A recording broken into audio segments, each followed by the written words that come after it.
en la Facultad de Ciencias Económicas, seguramente muchos de políticas, disculpen, muchos de vosotros lo conocéis. Y bueno, a mi derecha tengo al profesor, sí, en Ciencias Económicas, Antonini de Jiménez, que viene a presentar aquí su último libro, Liberofobia, y sobre el que hablaremos. Y bueno, espero haceros partícipes de esta discusión entre el profesor Bastos y el profesor Antonini, porque es un libro que yo creo que no deja a nadie indiferente. Podremos estar más o menos de acuerdo con algunas de las cosas que aquí se comentan sobre la organización social, sobre la degradación de Occidente, sobre la manera en que hemos reaccionado a esta pandemia y por tanto tenemos aquí materia prima para un debate potente y que espero sacar el mejor jugo de estos dos caballeros. Por tanto, antes de empezar, pues me gustaría que permítanme que comience este evento aprovechando el párrafo de un autor que me ha hecho pensar mucho en Antonini cuando he leído su libro. Es un libro clásico, Encomio de la Estulticia. No sé si lo conocen, de Erasmus de Rotterdam, y que hace un prólogo brillante, bueno, y dedica también el libro a su gran amigo Tomás Moro. Y me ha parecido tan bonitas las palabras en las que ha descrito a su amigo para dedicarle el libro, y que me ha recordado mucho a la personalidad de Antonini de Jiménez, y quería aprovechar entonces pues estas palabras para empezar este evento. Y Erasmo de Rotterdam escribió así en el prólogo de su libro Encomio de la Estulticia, y que dedico yo también, aprovechando estas palabras, por tanto voy a hacer acopio de las mismas, a mi gran querido amigo Antonini. Y él dice así: aunque por la singular agudeza de tu ingenio estás apartadísimo del vulgo, gracias a la increíble dulzura y amabilidad de tu carácter con todos, compartes las horas, te llevas bien y te diviertes. Agradezco a la naturaleza de los cielos que te haya puesto en mi camino y que nos permita estar hoy aquí con todos ustedes. Voy entonces a pasar ya en materia, iniciando una de las preguntas que yo creo que podría ser bonito empezar por aquí, ¿ok? Por tanto, mi primera pregunta, Antonini, y que es una pregunta que le voy a hacer tanto a Antonini como al profesor Bastos, es en relación al marco común de pensamiento que os caracteriza a los dos. Y como dice en el prefacio el profesor Bastos, no hay una única definición de libertad entre los liberales. Yo lo extendería a la población en general. Y por tanto me gustaría saber qué es libertad para el profesor Bastos y qué es libertad para Antonini. ¿Cómo la definiríais vosotros? Yo no tampoco soy un experto en filosofía política, pero yo la defino normalmente de una forma negativa. Y sé que el debate puede alargarse hasta el infinito. Es una ausencia de coacción, pero no es un concepto positivo. Es decir, yo no tengo derecho a tener una cosa o yo no tengo derecho a tener algo, sino que simplemente que me dejen, digamos, expresarme, que me dejen moverme, que dejen, digamos, librar una... Sí. Y es una coacción con respecto a otros hombres, ¿eh? Cuando hablamos de libertad es una relación interhumana, no es una relación que yo no puedo volar, es que el clima no me deja salir de casa, ¿no? O no tengo fuerza para levantar una piedra. No es eso, esa falta de libertad. Libertad es una relación, tal como digo yo, entre humanos, y que otro humano, digamos, que me coercione. Pero cuidado, también aquí podemos después entrar en debate. Yo lo entiendo como una ecuación física. Física, y cuando digo física es física, es decir, que sea algún tipo de amenaza o algún tipo de fuerza física. Después podemos entrar en el debate, pero yo me inclino a apartar de la coacción, pues, digamos, las coacciones mentales, ¿no? Todo lo que puede ser, pues, la propaganda, lo que puede ser la ideología, lo que puede ser, digamos, el dominio intelectual, cosas por el estilo. Sé que es matizable y sé que estoy en el borde y que hay muchas cosas que están en el medio, pero yo me inclinaría por ahí. Entonces, la definiría como la ausencia de una especie de fuerza física que me impide a mí moverme no, desarrollar mis actos, siempre que no viole los actos de los demás. Eso para mí es una libertad, pero yo no lo defino, repito, la libertad de los antiguos y de los modernos, aquellas cosas que decía Constant, ¿no? O de todos los debates sobre la libertad positiva desde Stuart Mill y los que siguen después. Yo en eso no me gusta que se concepto de libertad positiva, pero yo no entiendo honradamente que yo no tengo derecho a nada positivo.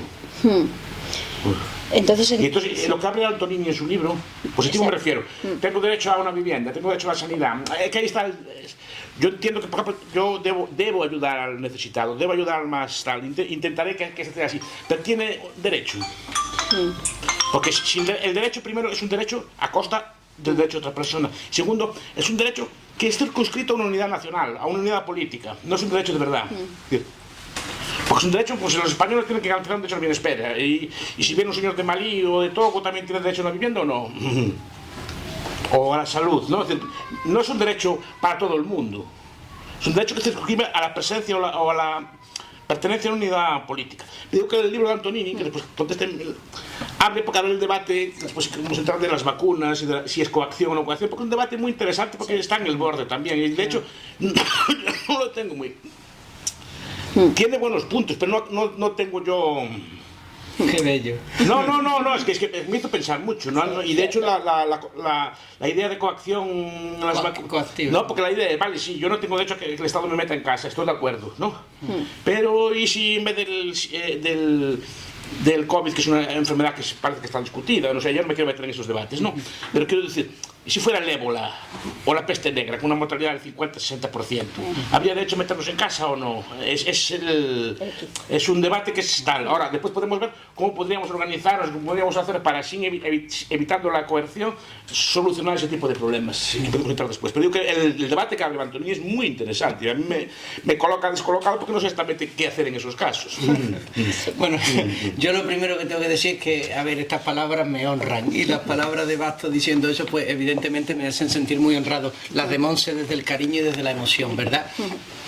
Yo creo que se puede arrojar luz a la cuestión de lo que ha presentado el profesor Bastos a propósito de que la libertad también es... La libertad solo se puede comprender del todo a mi juicio cuando se vive. Yo tengo dos tesis: la libertad que no se arriesga se pierde, y a la libertad solo se llega desde la libertad, es medio y fin en sí misma. Cuando digo que la libertad que no se arriesga se pierde, a veces entendemos la libertad como un cheque o como un billete que uno lo guarda en el cajón, mañana vuelve y la saca, ¿no? Yo me acuerdo que muchos liberales dijeron, ahora que nos encierra el Estado y a las 3-4 semanas ya libres. A ver, ¿verdad? Pues ese haber, decíamos hoy en una conversación que uno piensa cómo vive. Y yo me pregunto, ¿cómo vive hoy el español? Acojonado de miedo. Ve todo en términos apocalípticos. Y cuando tú vives acojonado de miedo, ya puedas haber, pues no sé, leído todas las bibliotecas del mundo, que ese pensamiento vendrán para justificar el miedo que tiene. Entonces yo siempre digo que tenemos que ser, y en el libro lo intento decir, que tenemos que ser muy cuidadosos. Si queremos pensar bien, tenemos que ser muy cuidadosos con cómo vivimos. Si no vivimos bien, vamos a pensar mal, muy profundamente, pero mal, profundamente equivocado, o muy superficialmente, pero mal. Y yo creo que ahí, luego lo desarrollaremos, viene la tesis de liberofobia. Está fechada, o sea, no vale decir que es que ahora es muy fácil decirlo, está fechada. Cuando yo digo en el 1 de marzo de 2020 que esto no es un virus sino un alarmismo, no lo sé porque yo tengo un oráculo, sino porque es el miedo que mi madre me infundó cuando yo puse rumbo a Camboya y a la frontera norte mexicana. Si yo no me hubiera ido a esos sitios, yo no hubiera identificado ese miedo. Entonces dejo cerrado esto. Creo que aprender a vivir es aprender a pensar. Y aprender a pensar también es aprender a vivir. Son causa y efecto, causas causadas y causantes, ¿verdad? No vale decir, yo pienso y así me quito la responsabilidad de vivir. O para no tener una vida interesante, leo novelas interesantes, ¿verdad? Creo que ahí hay un punto que ayudaría a explicar precisamente y llenaría de contenido el concepto de libertad negativa del profesor, que aunque lo defiende, llena de matices ese contenido porque él es plenamente consciente de lo que hay alrededor. Interesante matices. Y considerando ahora que ya sabemos cómo ha pasado la pandemia, cómo se ha sufrido, cómo los diferentes gobiernos pues se han organizado para hacer frente a la pandemia y de manera diferente, unos más eficaces que otros. Claro que es fácil criticar todo una vez que ha pasado, ¿no? Pero en un momento inicial, si os cabiese a los dos ayudar a decidir qué hacer ante una situación de este tipo sin saber qué es lo que va a suceder, si no... Es que yo creo que se puede saber. O sea, yo creo que se puede saber cuándo es mentira. No cuando es verdad, ahí te pueden entrar las dudas, pero cuando es mentira se puede saber. Digo mentira, cuando hay una exacerbada exageración, cuando la reacción de las personas es completamente alocada, yo creo que eso se puede intuir, no saber escribiendo un tratado filosófico, pero esa intuición que tiene la madre cuando el niño va a poner la mano en la sartén, que aún no la ha puesto, pero lo intuye. Yo creo que ese tipo de intuición se tiene, y ese tipo de intuición solo se tiene cuando las personas asumimos la libertad por entero, es decir, cuando arriesgamos, cuando aceptamos arriesgar en la vida y vivimos la vida arriesgando. Si no, yo creo que el hombre se ensimisma, el hombre pierde. Yo creo que luego podríamos incluso hablar de cómo estas políticas, feminismos, ecologismos, animalismos, la estrategia que hay detrás que hace que el hombre no viva. Yo creo que hoy el hombre y el español en particular, no solo el español, se ha cansado de ser hombre. Le pesa ser hombre, con lo que significa ser hombre. Ser hombre significa creer en Dios, a mi entender. Ser hombre significa luchar por las causas nobles de la vida, por la heroicidad. Luego en algún punto yo llegué a decir, yo soy taurino de convicción, sí, pero no de afición. Yo no he ido nunca a una corrida de toro, aunque sea, bueno, una o dos, aunque sea andaluz, pero yo he conocido la tauromaquia en Camboya. El valor de la tauromaquia en Camboya, es decir, eso lo hablaremos en otro momento. Entonces, a lo que me refiero, el hombre tiene que volver a recuperar los atributos que lo hacen verdaderamente hombre y que en buena parte, como un destello, vienen reflejados, por ejemplo, en las tragedias griegas. Sí, que lo mencionas aquí. Que aparece ahí mencionado el concepto. Sí. Las tragedias, ¿por qué hoy día no hay tragedias? Pues porque hoy día no tomamos decisiones. Porque las decisiones que tomamos no son trágicas. Son, ¿me meto en una hipoteca o no me meto? A ver, pues eso tampoco va a ser un melodrama. ¿Coincides en lo que está diciendo el... A ver, es que él plantea desde un punto de vista más, sí, más hermoso, más... Yo, a ver, cuando hablo de estos temas, digo que el Estado deliberadamente eliminó las opciones que podría haber en ausencia de adecuación para tratar pandemias. En el siglo XIX hubo un debate, un libro que se llama Contagion and the State, Contagio y el Estado, que relata este proceso. Es decir, hubo en el siglo XIX como dos bandos a la hora de afrontar las pandemias. Uno que afrontaba la pandemia desde el punto de vista de la prevención, es decir, que los sistemas administrativos o los sistemas sociales deben estar pensados y diseñados para atender o prever las sanciones, desde el diseño propio de las viviendas, el diseño de las calles, es decir, la propia idea pues, de tener una serie de precauciones instauradas en la cultura social, que se pueden enseñar o en las escuelas o se pueden enseñar en la casa, una serie de principios, y tener, por ejemplo, pequeños depósitos en las casas, ¿no? Es decir, la idea, pues vamos a tener unos pocos medicamentos en casa, vamos a tener unas pocas máscaras o lo que sea en casa, vamos a tener unos pocos, lo que sea, para prever eso, para que no sea necesario el Estado. Y hay otra medida que dice que no, el Estado tiene que hacerse cargo de las pandemias. Y el Estado cierra, prende, castiga, multa, etcétera, ¿no? ¿Cuál creen que ganó? Ganó la visión burocrática de la pandemia, que el Estado tiene derecho a cerrar, abrir, mover, castigar, encerrar, ese tipo de cosas, ¿no? Y todas son medidas duras de control social, como sus hospitales, como sitios allí para guardar a la gente, etc. En vez de buscar la precaución y establecer una cultura de precaución. Y un diseño que pudiera ser incluso fácilmente cerrable en caso de problemas, pero de forma voluntaria, ¿no? Que estuvieran, digamos, los habitáculos o las ciudades o las calles o los barrios pensados para habitar. Eso se eliminó. Entonces, cuando llega la pandemia, no tenemos ningún tipo de defensa frente a la pandemia. Entonces, yo cuando defendí en su momento el confinamiento, teóricamente lo hago por eso, porque no hay otra cosa. Pero, ¿por qué se nos hurtó esa cosa? Es lo que pregunto yo, ¿no? ¿Por qué no tenemos un debate para preparar la siguiente pandemia que venga desde un punto de vista de la libertad, si tiene necesidad de usar medidas duras, medidas de castigo, de coerción, de cárcel por salir a la calle? Claro. ¿No? Que es una cosa que a veces te multaban por cosas absurdas. Y, bueno, supongo que todos vivieron la pandemia más o menos, ¿no? Yo recuerdo, claro, a mí me indignaba que salía de la casa a lo mejor a comprar algo, comprar un paquete de tabaco, una cosa así, que me estuvieran preguntando, parando, a ver, sacando el ticket a ver dónde iba, es decir, no, eso me humillaba porque yo no había hecho nada, es decir, no soy una persona que es especialmente peligrosa, o que puede ser muchas cosas, pero en esto no lo soy, no le tengo particularmente, ¿no? ¿Por qué no se previó eso? Porque en realidad el protocolo de prevención, claro, las pandemias es algo cíclico que sucede, ¿no? Ha habido pandemias anteriores, pero ¿con cuánta periodicidad?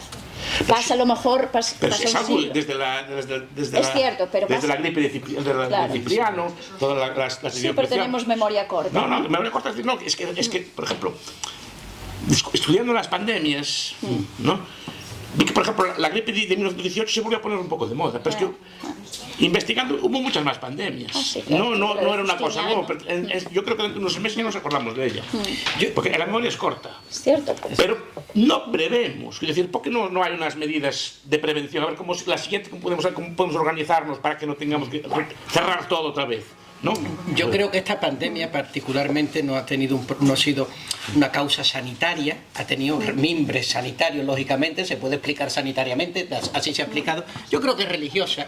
Y yo espero poder explicar por qué el feminismo, el ecologismo y el animalismo son los causantes del COVID. Uno dirá, ¿cómo? Pues sí, los efectos que realmente provocan en la naturaleza del hombre. Luego, si quieres, hablamos de eso.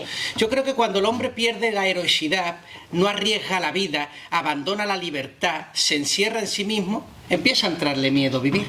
El hombre solo combate el miedo con el semejante, no con el perro ni con el gato. Porque solo con el semejante establece contrato y responsabilidad. Con el perro establece afectos, sentimientos. El perro siempre está feliz contigo. Y eso hace que el hombre se aísle. Y cuando se aísla le entra miedo. Y cuando le entra miedo se confina. Y todo a su lado se presenta de manera apocalíptica. Es curioso que todos los COVID hayan querido coincidir en el año 2020-2022. Oye, ¿qué pasa? ¿Todos se han puesto de acuerdo? Ahora, después del COVID aparecía que si el virus del río de Egipto, que si... Sí. O sea, todos los días había un virus que nos iba a matar. Hombre, hermano, a ver, un poco de seriedad, ¿no? Yo creo que tiene que ver precisamente con la crisis de la naturaleza del hombre de hoy. Es lo que a mi juicio explica eso. Sí, bueno, sí. ahí está en el libro. Sí, ¿no? lo repites, haces ahínco o enfatizas bastante esta idea en varios capítulos de... Y es religiosa como último término. Exactamente, dices, y bueno, explicas un poco cómo desde que se ha dejado de creer en Dios, o se ha reemplazado esa idea basándose, por ejemplo, en las palabras de Nietzsche, ¿no? Dios ha muerto, entonces la salud ahora pasa a tener una prioridad que antes no tenía, precisamente porque crees que es esa responsabilidad que el hombre tiene ahora sobre sí mismo, debería tener y que no la quiere asumir. Eso también se ve bien cuando vives en el extranjero, pero no en cualquier sitio del extranjero. No vale París, Roma, Berlín, Nueva York. Eso no es el extranjero. Digo el extranjero de la civilización. Colombia, Camboya, México. Porque, por ejemplo, yo veo a mis amigos, 38, 39 años como yo, estos están haciendo prueba médica todos los días en el médico. Digo, ¿dónde vas? ¿Dónde vas? Viven como viejos. Por miedo a no llegar a ser viejos, envejecen antes de tiempo. Entonces, una sociedad envejecida, ¿cómo va a ser valiente? ¿Cómo va a arriesgar? No arriesga. Se confina, se aísla. Es que es absolutamente indignante. Ahora, yo me pregunto, ¿por qué no hemos acobardado? Porque hemos perdido los pilares desde donde sostenernos. ¿Cuál es el principal pilar desde donde se puede sostener la dignidad de un hombre? Miremos a los hombres dignos en el pasado. De Dios. En el pasado los dioses, pero bueno, eso era la llegada todavía traumática a lo que era Dios. De Dios. Yo voy a misa. No hay jóvenes en misa, no van a la iglesia y creen que Dios, y ahí viene, es un peso. ¿Un peso para qué?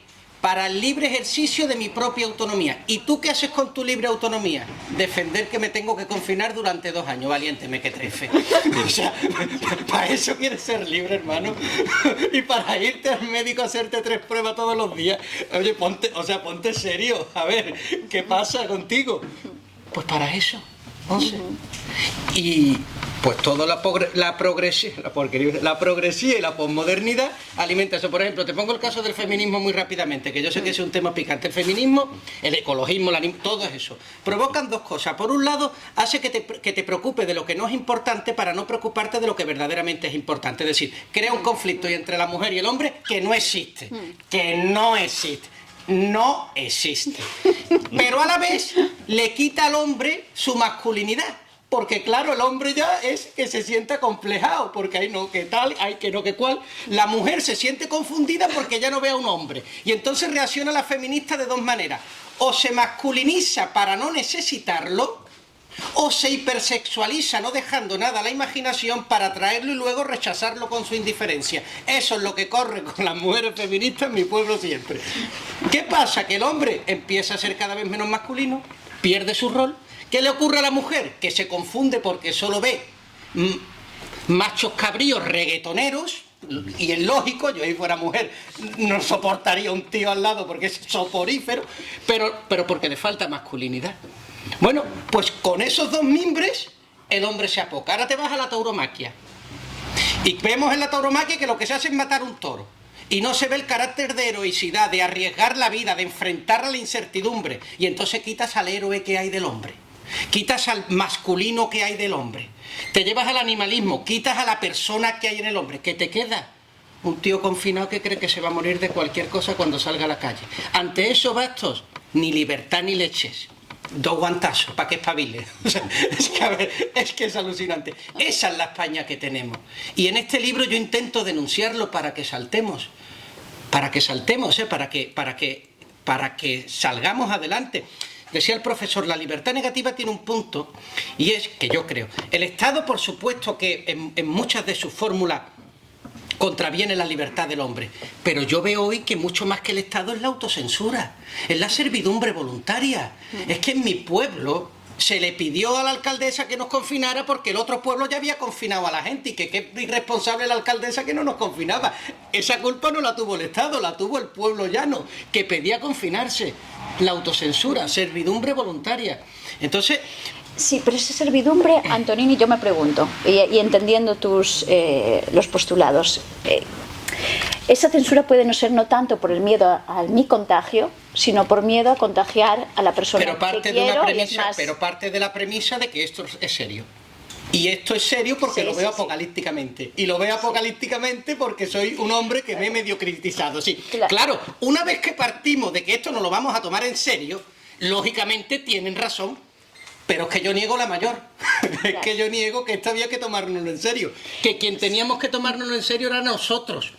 No a la pandemia. Nosotros nos tenemos que tomar en serio los unos a los otros. Y cuando no nos tomamos en serio, cualquier agujero en la calle nos parece un precipicio. Claro, porque no tenemos medida para confrontar ese miedo con la realidad. No la tenemos. Y eso no es temeridad. Porque luego también está la diferencia entre temeridad y prudencia, ¿verdad? O valentía. ¿Qué diferencia entre la temeridad y la valentía? Bueno, pues depende de la altura que te pongas de vivir la vida. Depende de lo que te exija. Y bueno, hay otros temas, pero quiero que el profe me ayude también a sacarlo. No, yo sí no quiero entrar mucho. No tengo que estar totalmente de acuerdo con eso, ¿no? Porque es un pensamiento rico y hay muchas variedades del feminismo y hay muchas cosas que muy aprovechables. Y a mí me gusta leer feminismo y de ecología y otras cosas. Yo no tengo que estar de acuerdo en todo, pero tampoco tengo que estar de desacuerdo en todo. Me interesa el tema. Pero me interesa más el tema de la religión, que es otro gran debate. Es decir, ¿hasta qué punto Antonini pone, es un debate, porque es un gran debate que a mí me da muchas vueltas en la cabeza, ¿no? ¿Hasta qué punto la religión causa este tipo de conductas? La falta de religión, ¿no? Es decir, porque es un debate muy interesante. La falta de religión nos vuelve más miedosos, por ejemplo. Sí. Es decir, al final, después, si solo hay esta vida, entonces solo hay que cuidar de esta vida. Y de ahí, por ejemplo, podrían salir fenómenos como los que tú dices, que la gente al final quiere salir pero está asustada porque la enfermedad, por lo que sea, precisamente porque no hay otra vida, ¿no? O en otros aspectos, ¿no? Es decir, no hay... ¿Por qué vas a luchar por algo si no hay otra vida? El concepto de trascendencia. Lo digo, es una cosa que me da muchas vueltas en la cabeza. Es decir, ¿hasta qué punto la falta de religión precisamente lleva muchas conductas después que pueden ser incluso disfuncionales, ¿no? A mí me dolió mucho una cosa que no solo mi padre, pero esto del buen rollismo, esto es otro tema. Sí. Esto es otro tema, esto de no te metas en problemas, niños, si lo puedes evitar. Y claro, al no meterte en problemas te acabas convirtiendo en una planta, en un seto, en un cactus, ¿verdad? Que no tienes problema y eso se convierte en tu único problema, que no tienes problema, que te quieres suicidar cuando no tienes problema. No es que te tires a los problemas, pero tienes que abrazar los problemas que tienen que ver con las decisiones que tomas. No tiene problema el que no toma decisiones, y el que no toma decisiones no está vivo. Y yo vuelvo precisamente a eso y a lo que decía el profesor, que es la idea de Dios. O sea, a mí Dios me ha llegado... Yo he tenido sí, todo católico, culturalmente, el rollo de siempre, estudiante, monja y tal. Pero a mí la reconversión me fue llegando, pero ya la iluminación definitiva fue hace un año. Pero fijaros, la iluminación no es que me llegó un centello divino ni un... No. La revelación fue porque me di cuenta que mientras más radicales son los dilemas que afronto en mi vida, las decisiones que tomo, peor lo llevo tomándolo solo. Y eso os habrá pasado, dejo a la novia, no la dejo, me caso, no me caso, tal. Esas decisiones gordas, cuando no tienes a Dios, se hacen realmente imposibles. ¿Por qué no necesitamos a Dios hoy día? Porque las decisiones que tomamos son banales, superficiales. Claro, para una vida superficial no necesitas a Dios. ¿Se puede vivir sin Dios? Sí, mal, pero sí, se puede vivir, claro. Cuando realmente tiene que enfrentar, lea los clásicos, lea Homero, lee Píndaro, lee las tragedias griegas. Es que eso son decisiones es que como no creas en Dios, ¿cómo narices toma una decisión de ese calado? Y cuando tomas decisiones de ese calado, los tipos son grabados en la inmortalidad de la historia. Y son objetos de adoración para las generaciones futuras. Ahora yo me pregunto, con nuestra vida, ¿lo vamos a hacer para alguien? Porque todos estamos llamados. No estamos llamados solo para ser funcionarios en la Xunta de Andalucía, en la Xunta de Galicia, en la Junta de Andalucía. No estamos llamados solo para eso, ¿eh? La Iglesia nos lo dice, estamos llamados para ser santos todos. Y santo significa no llevar una aureola en la cabeza, ser héroes. Y héroes significa ser hombres libres. Y ser hombres libres significa arriesgar en tu vida y no conformarte. No claudicar ante la autocensura, decir las cosas como las piensas y nunca de manera gratuita, ¿eh? Yo cuando critico algo no lo critico de manera gratuita. Esto es una mierda, no. Yo doy mis razones, que serán vanas, superficiales, y que el profesor Bastos seguro me las refutará, pero las tengo. Y cuando hay otras, las cambio, sin ningún problema. Yo creo que es que eso es para lo que estamos llamados. A eso es a lo que no... Es que no vamos a vivir en esta tierra otra vez, chicos. ¿Será la próxima o no será? O sea, no hay tiempo. Cierto. Yo debo confesar que creo que me pusieron aquí porque soy atea. Y entre estos dos titanes me van a comer. No, no es comer. Pero sí que, discúlpame, solo, yo creo que, fíjate que me ha hecho pensar mucho lo que aquí se escribe sobre las consecuencias del alarmismo, de por qué nos comportamos como nos hemos comportado durante la pandemia, ¿no? Y que me recordó también al libro que lo volví a leer, de La peste de Albert Camus, porque curiosamente se diferencian tres tipos de personas cuando ocurre una pandemia, ¿no? Los que reaccionan de manera alarmista, sin necesidad de que sean alarmados por el exterior, y tienen miedo, y se aíslan y demás. Los negacionistas, que esto no es para tanto, va a pasar rápido, selección natural, morirán unos cuantos, los otros sobrevivimos, y los que aún no saben si tienen miedo o no lo tienen, y están vacilando, ¿no? Yo creo que la causa del comportamiento no es el hecho de haber dejado de creer en Dios. Yo creo que es causa del bienestar social que vivimos gracias al capitalismo emergente con la industrialización, al bienestar de la posguerra, de las posguerras europeas, y creo que ese estado de bienestar lo que lleva es a seres humanos más consentidos, más perezosos y que tienen dificultad en enfrentarse a problemas de este tipo. Déjame solo leer algo que apunté cuando estaba leyendo el capítulo La ciencia de las marionetas, que me ha parecido súper interesante y que después unes con otros, pero yo lo que creo es que justamente lo voy a leer para no perder el hilo del pensamiento y que vosotros ahora me digáis qué es lo que opináis, ¿no? Que tras el destierro de Dios, como así lo mencionas, yo creo que tras el destierro de Dios va el de Satanás también, y las iracundas condenas a ellos asociadas también desaparecen, ¿no? En el hombre si éste se aparte de la correcta senda. A mi juicio, como atea y panteísta que soy, mi Dios es más el Dios de Spinoza, la desorientación que hoy sacude al hombre es fruto del bienestar social, hijo del consentimiento y la malicia, pues nada se cosecha donde nada se cultiva. Sin esfuerzo, transpiración y pasión, lo que nos queda es ignorancia, pereza y queja. La creencia o no en un Dios como fuente de moralidad universal es aquí, a mi juicio, puede estar equivocado o no, indiferente. La moralidad y la ética son sembradas en cualquier terreno fértil, sea este cristiano o no, sea este creyente o ateo. No sé. A ver, que son muchas cuestiones. Yo es cierto lo que dice, aparte de lo que dices tú, de que, por ejemplo, la molicie, eso lo explicó Daniel Bell, la cultura del capitalismo. La molicie, pues efectivamente, puede llevar una cosa, pero no todos los países ricos o muy ricos son ateos, al revés, muchos son muy creyentes, son muy cristianos, o muy religiosos, ¿no? O tienen una religiosidad muy grande. De hecho, yo creo que la religiosidad, sea cual sea, está detrás de esta opulencia, en buena medida, porque es lo que nos genera un autocontrol, nos genera una serie de valores que son los que permiten después elaborar el capitalismo. Pero estaba cavilando en estas cosas todas, ¿no? Es decir, veo que, por ejemplo, los discursos políticos modernos, muchos de ellos, eso lo explicó Voegelin en la nueva ciencia de la política, ¿no? Cuando habla de inmanentar el escatón, cuando nos habla de que las religiones políticas, el escatón, o sea, el más allá, el premio, el castigo que hay después de la vida o de la muerte, está en la vida, pero siguen el mismo esquema religioso, ¿no? Al final, yo leo los discursos, por ejemplo,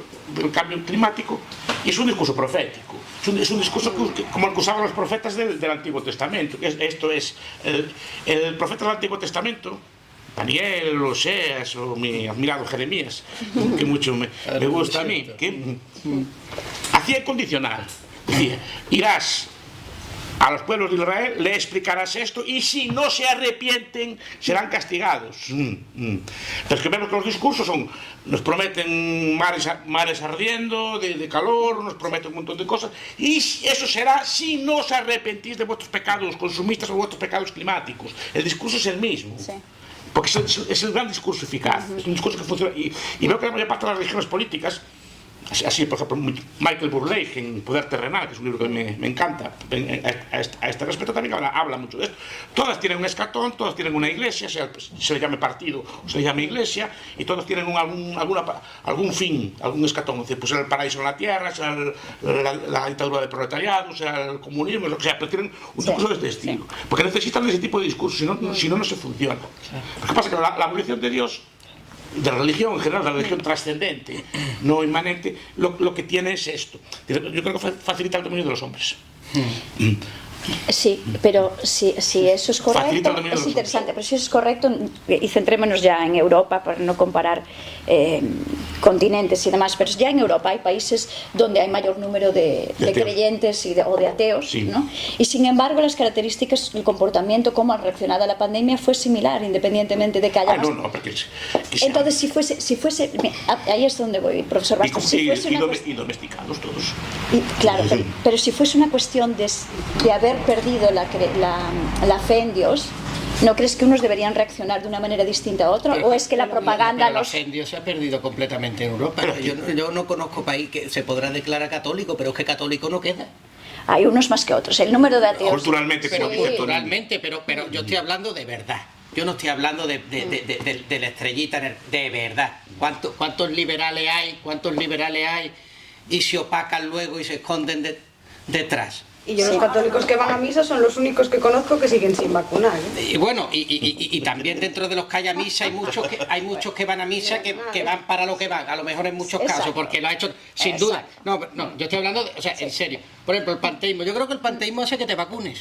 Yo creo que el panteísmo hace que te vacunes. Mira, el panteísmo... con las vacunas, no estoy vacunado. Bueno, no, pero no siempre. No, pero y lleva el relativismo moral el panteísmo, porque el panteísmo quiere decir que Dios no es un ser trascendente que supera la naturaleza, sino que Dios es el cosmos.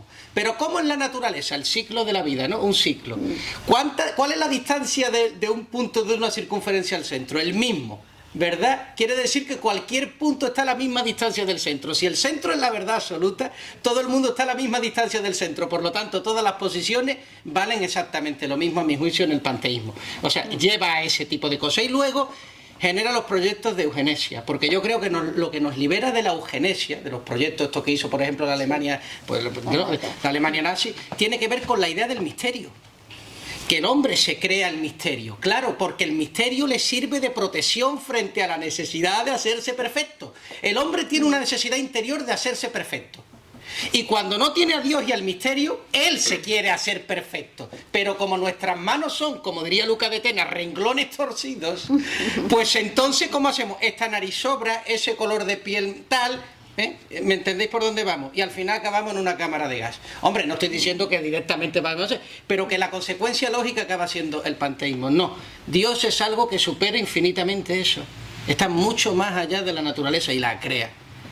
Luego podemos hablar cómo se llega a eso y por qué ese tipo de ideas a alguien le puede parecer que son contraproducentes con la seriedad del discurso del profesor Bastos o con la humildad de la mía. No, hay una conexión lógica importante. Pero eso también puede ser por la necesidad del ser humano del sentido de la pertenencia. O sea, es decir, siempre tienes que pertenecer a algo. A eso me hago del Betis. Y eso Me saco el carnet del Betis. Esa es la historia, o sea, bueno, es la historia no, o sea, es una parte que no Por es tanto la supuesto. fe como la necesidad de pertenencia. El hombre tiene escrito a fuego una trascendencia y no se la puede borrar, y están desde las cavernas aquí en Cantabria, ¿no? Y el hombre tiene una necesidad de superarse a sí mismo, y solo con Dios el hombre además se entiende. Bueno, pero por pertenecer a algo, sentirse pertenecer. No, pero no solo pertenecer a un barrio o pertenecer a un equipo de fútbol. No le es suficiente cuando el Betis o el Sevilla pierde el partido. Quiere algo más. A la sombra del confort, o sea, decir que viene dando, decir que no deja de ser otra forma de religión sin ser religión. Pero ahí está la inmanentización del eschaton, y es donde se ve, bueno, yo creo que se resume muy bien en la frase de Chesterton, ¿no? De cuando los hombres dejan de creer en Dios, empiezan a creer En cualquier cosa. Y ahí están las idolatrías y demás, que están Exactamente. vacías de significado y que llevan al hombre a caer en una irresponsabilidad patológica, un infantilismo patológico, que es lo que vemos a día de hoy. Somos niños, no te responsabilizas de la vida y por lo tanto de un gran papá que te diga lo que es bueno y lo que es malo para tú no tener que hacer esos juicios morales. Y no hay- Claro, lo malo, a lo mejor no es la casa de Dios, que no te lo sustituye.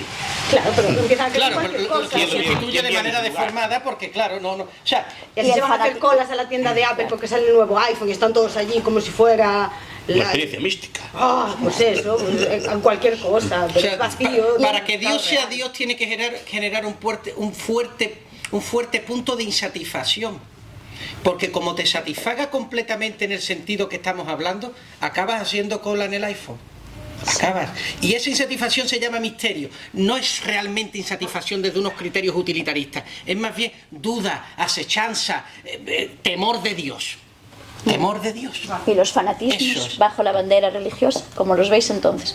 Cuando se cree en Dios, decís, entonces justificáis. Pero ¿no? Una que, vez y que los se... fanatismos de la atea Unión Soviética. Igual, pero entonces son... Pero el O de fanático Pol- o de católico Pol Pot es o de Mao Santo Zedong. Tomás. O sea, es Sí, un a donde fanático voy católico. es que justificáis que el creer en cualquier cosa que lleva extremismos y demás, mayores extremismos que los religiosos, Eso. Hay Cabanao, un teólogo americano, que se llama el mito de la violencia religiosa. Creo que desmonta bastante estos mitos de la violencia religiosa. Los desmonta bastante bien. Porque de hecho es al revés, quiero decir. Porque las violencias normalmente son políticas y son casi siempre estatales. La religión se usa como excusa por parte de los... Es como Estados Unidos cuando va a Irak y habla de la libertad. No, la es el guerra de petróleo religión. lo que quería sacar, ¿verdad? No era la libertad. Pues la libertad funciona hoy como religión. Pero mira un momento, la guerra de religión del siglo XVII, por ejemplo, fueron unas guerras de exterminio terribles. Las guerras de religión, para personalizar, había católicos en los dos bandos, había protestantes en los dos bandos. Los turcos se metieron en el medio apoyando un bando. No era una guerra religiosa, es una guerra de nacimiento de los estados, básicamente, del sistema de Westfalia, pero no fue una guerra estrictamente religiosa. Aunque se vendiera así. Eso en épocas más recientes. De hecho, un y fanático más apartadas, religioso, basta. la Guerra Santa es algo muy difícil de completar en el sentido de justificarla. Eso los grandes teólogos cristianos lo han dejado clarísimo. Quiero decir, un fanático religioso es Santa Teresa de Calcuta o Santo Tomás. Otra cosa es que otro diga yo soy un fanático religioso cuando en realidad no lo es. El fanatismo religioso más bien evita la guerra, evita el conflicto armado.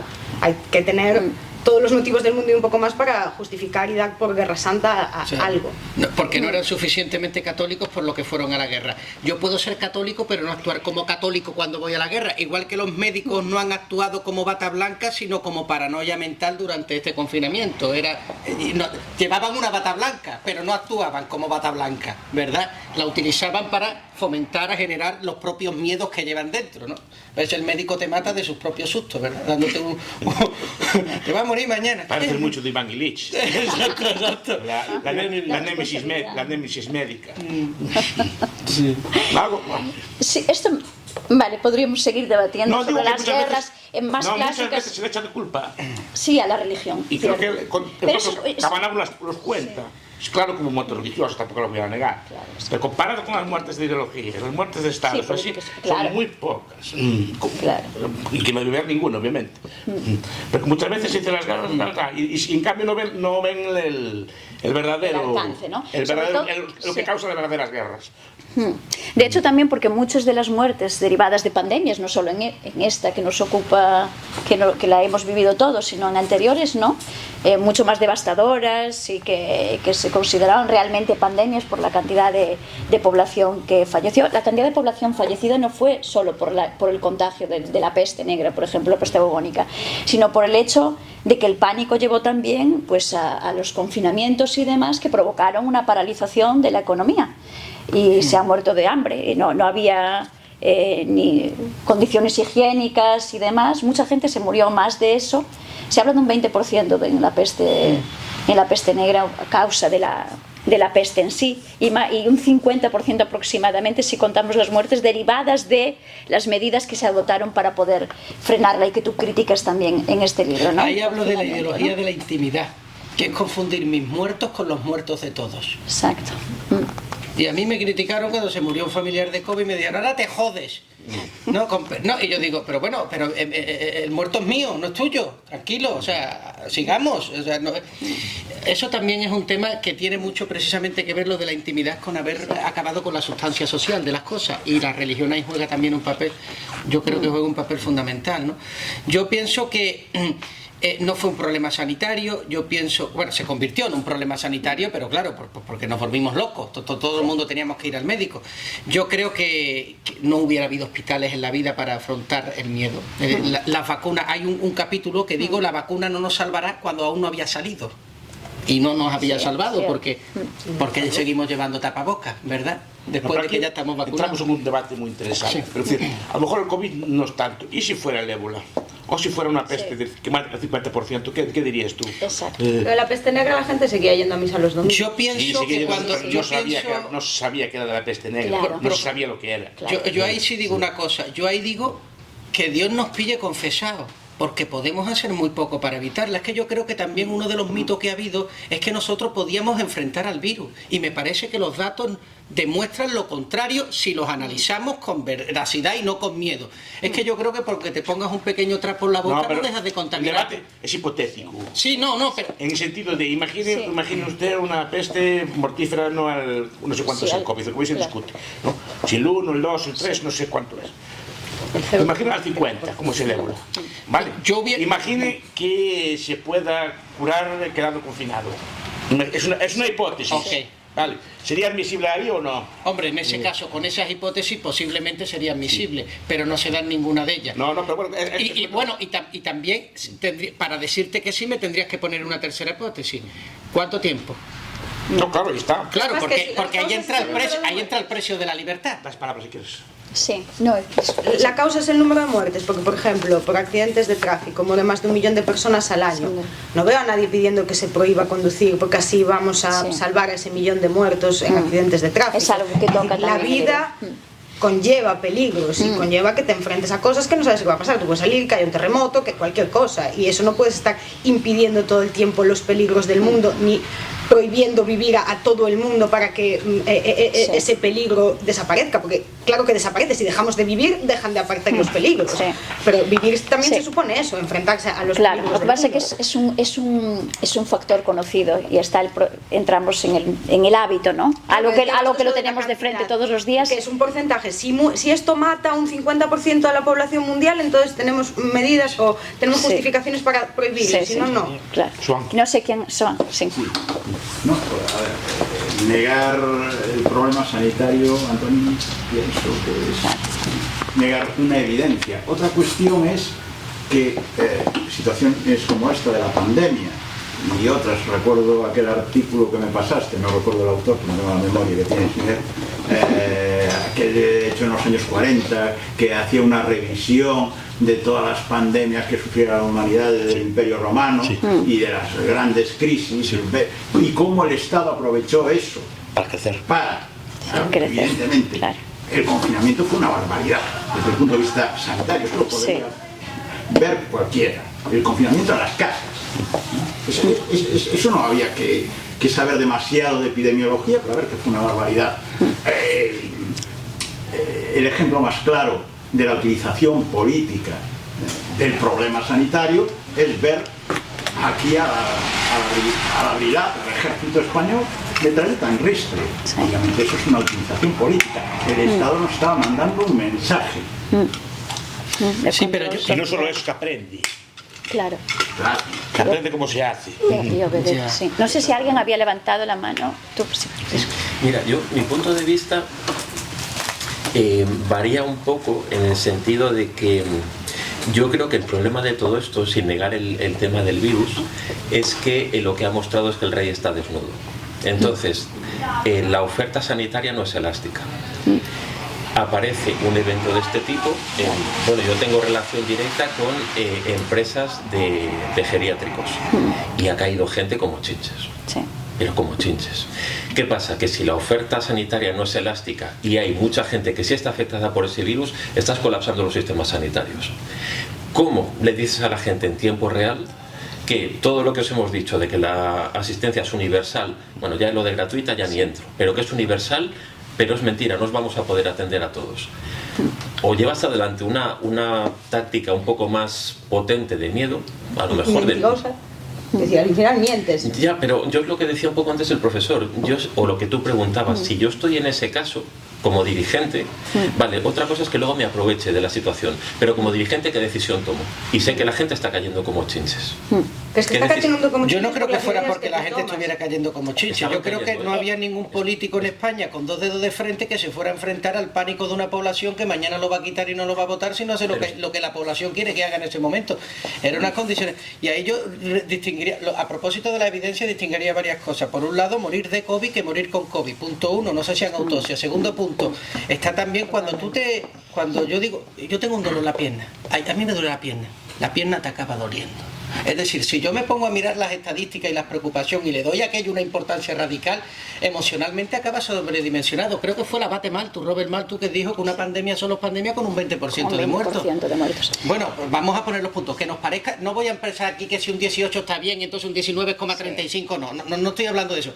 Pero a ver, yo estoy seguro que si el ser humano no estuviera en la crisis humana que se encuentra ahora, hubiera pasado esto completamente desapercibido para la humanidad. Estoy completamente seguro.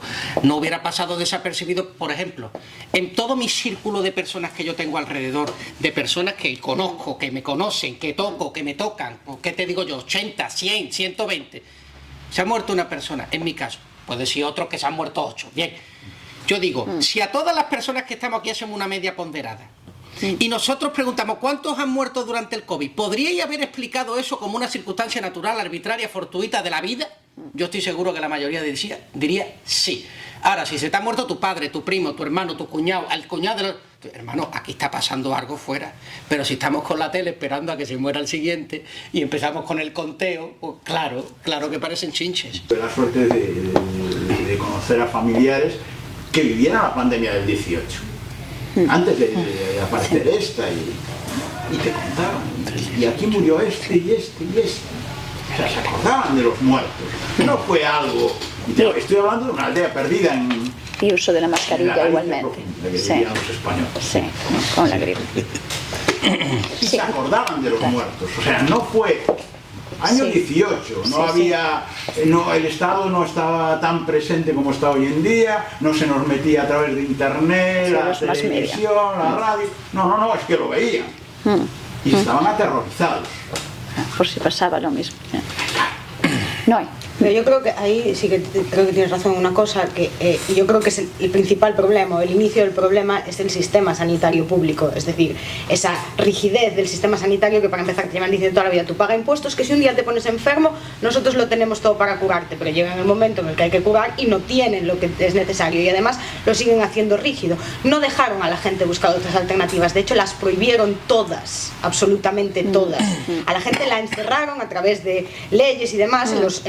por ejemplo, geriátricos para que murieran como chinches en vez de dejarlos salir, de que se fueran con sus familias, de que tú tuvieras la posibilidad de buscar alternativas médicas a ese problema. No lo hicieron, el sistema está fijo, tú no puedes gastar tu dinero en otras formas alternativas de medicina o demás, y aún a base de la promesa de que en el momento que necesitaras una cama de hospital la ibas a tener, cuando la necesitaste no la tenías, y aún no teniéndola no te dejaron alternativas.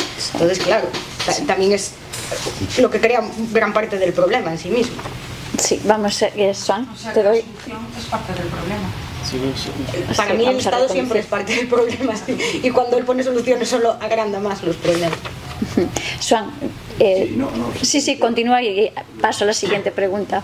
Decía, oye, que también nos tenemos que repensar qué tipo de sociedad tenemos, en que encerramos a los niños en escuelas, a los ancianos en y a los geriátricos. viejos en geriátricos. Una sociedad enferma, Y eso infantilizada es cuestión de nuestro hedonismo. y sin responsabilidad. A los niños, en este caso me refiero sobre todo a los, en español, parvularios, que se decía, ¿no? Hasta los 5 años, encerrados, desde meses. Y después, cuando eres viejo, me libro de ti y te encierro en un geriátrico. Y bueno, después vienen estas cosas y te mueres, claro. Sí, terrible, terrible. Terrible, completamente. Por cierto, cuando vino la crisis económica del 2008, los geriátricos se vaciaron. Sí, cierto, esto entraron en crisis. da para debate grande, pues los datos que a nivel estadístico uno iba a ver, ¿no? Ante el alarmismo, lo que dice Antonini, ¿no? Que si nos ponemos todos a pensar cuántos han fallecido de nuestros contactos, supongo que todos aquí, a no ser que haya alguien que haya tenido pues mala suerte, conozco a uno que ha fallecido, 2 a lo sumo, ¿no? Pero cuando vas a ver las estadísticas de cuál era el número de fallecidos por rango de edad, lo cierto es que si había alguien que tenía que estar alarmado era la gente mayor de 60 años, 65, 70, 80, que ahí se concentraba el mayor número de muertes. Pero claro, muertes por COVID o muertes con COVID. Muertes también derivado del alarmismo que no facilitó la asistencia debida a toda la gente, que también por el alarmismo no acudían todos al hospital con una gripe, con un resfriado, con un dolor de oreja, y ahí el sistema se colapsó. Y después criticamos la nueva construcción de Hospital Zendal y demás, y entramos en el tema del capitalismo, del neocapitalismo, y volvemos a aprovechar cuestiones políticas para criticar, justificar la coerción social, el control social por parte del Estado, a mi juicio. Y no sé qué piensas de cuál es la estrategia de los gobiernos por detrás de la gestión del COVID, ¿no? La gestión varió según los países. Lo que pasa es que los países es un fenómeno de imitación. Es decir, normalmente unos hacen lo que hacen los otros para evitar problemas. Si Alemania tal hacen así, nosotros no vamos a ser menos, porque sí. Claro. Si lo hacemos mal, pues decimos que hicimos como todos, entonces no tenemos excusa. Pero si lo hacemos nosotros y nos sale mal, estamos perdidos. Claro. Entonces al final es una especie de gregarismo que todos imitan unos a los otros y los pocos que intentaron hacer modelos distintos, en un momento el Reino Unido, en su momento Suecia, fueron duramente castigados por la prensa y por la prensa internacional, precisamente por eso dije, para evitar líos, hago lo que todos los demás, y si mueren como los demás, pues no es culpa mía, que es culpa del COVID. El resultado fue similar. Todo similar. Otro tema que tiene que ver con eso que dice el profesor y que toco ahí. Yo viví la pandemia en Colombia, y yo puse ahí que si el virus nació en China, el miedo al virus nació en Europa. Pero en América Latina lo que ocurrió fue el miedo al miedo de Europa. América Latina nunca le tuvo miedo al COVID. Lo que le tuvo miedo es a que España le tuviera miedo. Claro, porque América Latina ve el mundo desde España. Entonces, si esta gente tiene 80 camas por 100.000 habitantes y nosotros tenemos 3, esto se va. Pero no le tuvieron nunca miedo al COVID, sino el miedo a que Europa le tuviera miedo. Y esto me lleva a un tema que toco ahí, que es el tema de la crítica, por ejemplo, que se le hace al capitalismo recurrentemente por parte de los países latinoamericanos, a propósito, por ejemplo, del Fondo Monetario Internacional, el Banco Mundial, que lo critican de tal manera que dicen que son políticas, injerencia política, ¿no? Ellos intervienen con esos créditos de ajuste estructural en los países en desarrollo y no dejan que el propio latinoamericano pues pueda desarrollar su propio modelo económico. Sin embargo, luego, a la hora del COVID, aplicaron las medidas milimétricas que mandó la OMS para el mundo. Si somos diferentes, tendremos que aplicar confinamientos diferentes. Solo se salva si tú dices la siguiente aberración, que muchos economistas mantuvieron: primero la vida y después la economía. No sé si queréis que entremos en ese tema, profesor, en esa aberración horrorosa. Entonces, si primero la vida y después la economía, entonces sí tiene mucho sentido aplicar las políticas de Europa. Pero si no, ha sido un nefasto. Claro, yo en el libro defiendo que esa posición es nefasta y por consiguiente el confinamiento lo fue. Cierto. Sí, no, eso es la vida de la economía. Es una dicotomía así, porque si no hay dinero no hay que comprar medicamentos. Si nos arruinamos, pues habrá mucha vida, pero no va a haberla porque no tenemos ni respiradores, ni medicamentos, nada, porque eso cuesta mucho dinero. Entonces, es una dicotomía falsa, hay que tener las dos cosas. De hecho, eso lo he denunciado mucho en Brasil, ¿no? Que mucha gente sale al día a conseguir el dinero del día y decía, me parece genial, pero tú me encierras y yo no como y me muero igual, no me morí de COVID, me muero de hambre. Y porque además luego la economía no es solo una cuestión de dinero. La gente a veces cree que economía es dinero. La economía no tiene nada que ver con el dinero. La economía tiene que ver con las relaciones sociales, pero con unas muy específicas. Con aquellas en las que tienes que elegir entre alternativas. Eso es. Ahora yo os pregunto, ¿me levanto o no me levanto? ¿Me lavo los dientes o no me lo lavo? En cierta manera eso ya es hacer economía. Por lo tanto, si primero es la vida y después la economía, tendríamos que ser una persona vegetal en una cama tumbada e incluso así tendríamos que cuestionar el hecho de que nos pongan o no nos pongan el bidón de oxígeno. Es decir, en el único sitio donde no hay economía es en un cementerio. Así que primero la vida y después la economía. Estás diciendo primero el cementerio y después la vida. Eso es lo que estaban diciendo, pero no. Sí, muchos han criticado, bueno, filósofos de la talla de Zizek, por ejemplo, ¿no? Que esto ponía en evidencia el feroz sistema capitalista y que esto iba a traer un punto positivo, que es una nueva organización social. Si hay una cosa que yo defiendo las vacunas, es que, por ejemplo, fue un logro del capital, un logro brutal del capital, pero que y aún por encima se le está castigando. Es que decir, pues fue una maravilla, en cuestión de meses hicieron, no sé si lo hicieron bien o no, ahí podemos discutir, pero desde luego el logro que hicieron de diseñar una molécula, diseñar una vacuna, después de construirla, que es lo más difícil, y después de distribuirla, eso no tiene parangón en la historia humana. Nunca hubo nada semejante. Sé que a veces eso se pueden dar para desconfiar, pero yo soy bastante capitalista, entonces creo que es un logro del sistema salvaje. Eso fue capitalismo corporativista del más alto nivel, vaya, con el apoyo de los estados, tanto financiero como legislativo, como de todo tipo. No exactamente cierto. Sí, ¿cómo no? Eso sí, la Sinovac y estas cosas. Y si las ayudas que Trump le dio a las farmacéuticas para que empezaran a desarrollar las vacunas, y si los acuerdos que firmaron los estados de ausencia de responsabilidad por los efectos adversos y demás, no se hubieran distribuido tan rápido, no se hubiera vacunado a la gente de esa manera. Y probablemente, como sistema de estaríamos en la ruina. Un capitalismo en el que yo compro la vacuna en vez de que el Estado la compre por mí hubiera sido distinto. Eso sí, porque es el sistema europeo. Estados Unidos se podía comprar perfectamente. Claro. Es Europa que quiso centralizar las compras y lo retrasó todo más aún. Sí, la financiación vino más de las farmacéuticas privadas en realidad, y con el dinero de ellas propias, de entidades millones de Estados Unidos. Sí, pero la fortaleza viene de las farmacéuticas privadas, que después le inyectes dinero, oye, haz esto, pero ahí está la competencia, ¿no? Salvaje, cuando va dinero claro. No es salvaje, fue un logro. Fue un logro. El capitalismo corporativista, que no suele ser el mejor amigo de... Yo estoy de acuerdo con el profesor. Yo digo, fue un logro para ahogarnos, pero fue un logro. Es decir, movimos muy bien las manos y las movimos muy rápidamente, pero nos ahogamos. En eso sí lo celebró. Es decir, realmente fue algo alucinante que en un año y medio hubiera tal. Pero, a ver, yo creo que fue un esfuerzo, es decir, en economía. Los economistas caemos mal porque siempre te recordamos lo que pierdes con cada cosa que ganas. Y habría que recordar, igual que cuando se hace una vacuna, se mira los efectos secundarios de la vacuna, deberíamos de haber analizado los efectos secundarios de los confinamientos para ver si hubiéramos seguido en rigor también los principios científicos. Ahí no lo seguimos, prueba de que había miedo detrás de eso. Es que hay datos, o sea, hay pequeñas pistas que te demuestran. ¿Cuál ha sido la mortalidad en el tercer mundo por COVID? Mucho menor que en Europa. ¿Pero por qué? Tampoco se sabe. No hay mayores.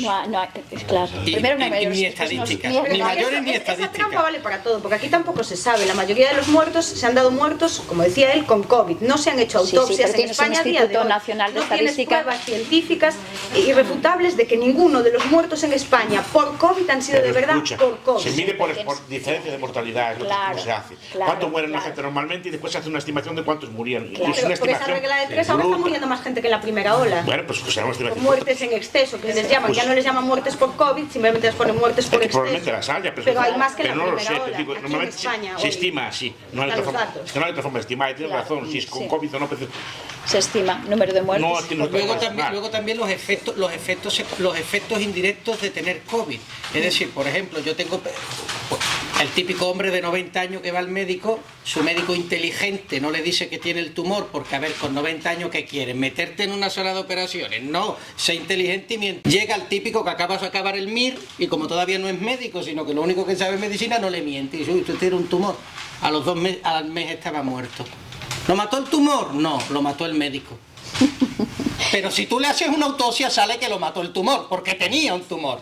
¿Me entiendes? Eso tampoco se ha mirado. Yeah. Y eso habría que mirarlo también. Es que son muchas cosas. Es que antes de confinar a un país, sé que no se puede pensar porque estamos en alerta. Yo considero que las tesis del libro siguen siendo hoy día, explican, no todo, perfecto, pero creo que ayudan, por lo menos a arrojar luz y a poner el dedo sobre la crisis realmente que tiene el hombre de hoy.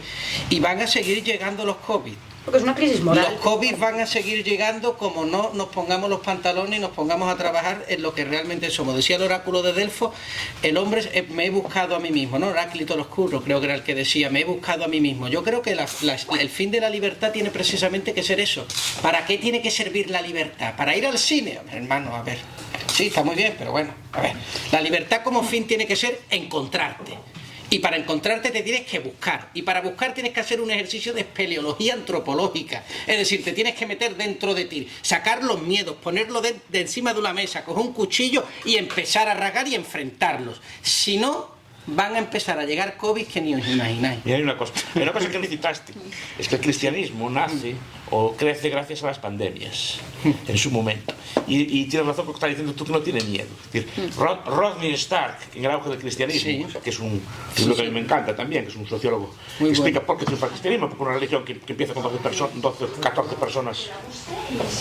Porque los cristianos son las pandemias, sobre todo creo que fue en la plaga de Cipriano, las grandes plagas romanas, hubo varias. Los cristianos no abandonaban a los enfermos. Los primeros que se acercaban a los leprosos.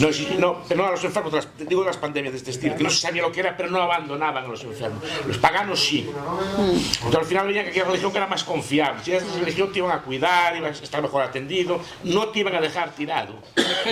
Porque el cristiano no tenía miedo. Ahí está la cuestión que estábamos diciendo antes, que los paganos estaban todos corriendo. Hay casos bueno, también históricos recogidos de cuando el miedo asola, no hay creencia que te permita aislar ese miedo, y de hecho conventos y demás donde se alabó el que quedase uno cuidando de los enfermos y el resto, clérigos y demás, escapasen por Pero eso fue en la Edad Media, estoy hablando de los tiempos de los romanos, Claro. cuando la religión era una religión marginal, digamos, una religión que estaba semi-prohibida o semi-oculta. Pero veía que aquella gente no tenía miedo, porque aún había creyentes de aquello. Pero bueno, a día de hoy, pero decir, los mártires son gente que muere precisamente porque no está dispuesta a renunciar a sus creencias. Y ahora mismo lo vemos, por ejemplo, en la guerra de Ucrania, algunos de los que se van a la frontera voluntariamente son curas.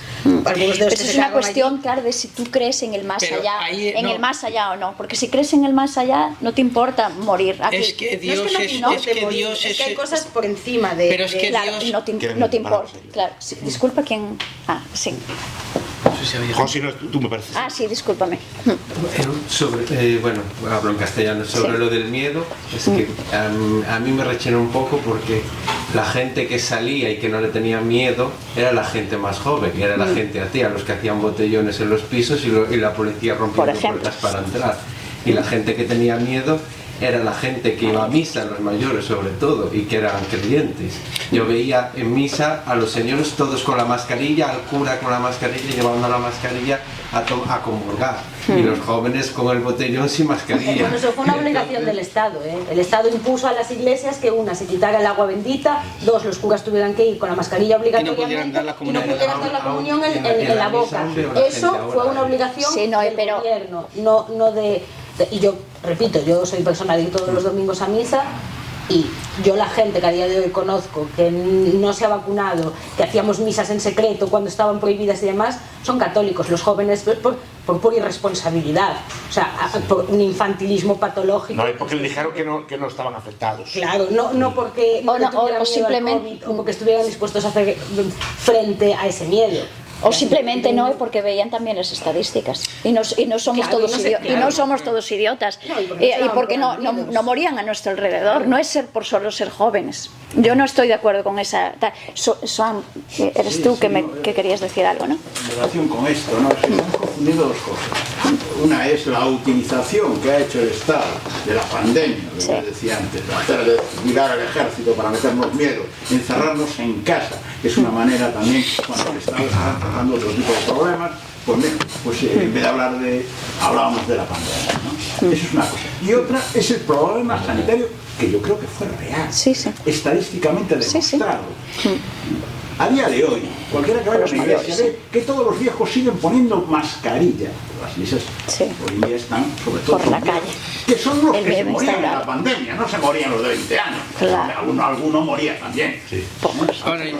Una cosa es el problema sanitario, que fue un problema real, y otra es la utilización que hizo el Estado. El alarmismo generalizado. De tener que ir, de no poder hacer deporte, de no poder pasear, de tener que estar en espacios cerrados cuando precisamente los espacios cerrados son los que favorecen la propagación del virus, la propagación de los aerosoles. Fragilidad del sistema inmune y demás. De todas formas, yo diría que si bien es verdad que fue un problema sanitario, la causa no fue sanitaria. Yo creo que la causa fue el hipocondriaquismo social. Es decir, si yo meto si mañana todo el mundo creemos que nos duele el corazón, no hay camas aquí en Santiago. Es decir, es que yo me acuerdo que uno iba, es que ya parece hace tanto tiempo, ¿no? Que uno iba al médico, al hospital, solo porque un poquito el aire que no le iba, al hospital corriendo. Sí, claro, es que así es complicado, así es complicado. De todas formas, sí quería decir una cosa, que es que el hombre se divide. Hay dos tipos, hay muchos tipos de hombres, pero fundamentalmente hay dos. Hay hombres que tienen opiniones y hay hombres que tienen convicciones. Las iglesias no se construyen con hombres de opiniones, se construyen con hombres de convicciones. Las cosas dignas, duraderas en la vida solo se permanecen porque el hombre se dona a ellas. Un hombre de opinión te acaba abandonando al tercer día. Nada más que las emociones se le acaban. Y eso dura 3 minutos. Las convicciones duran.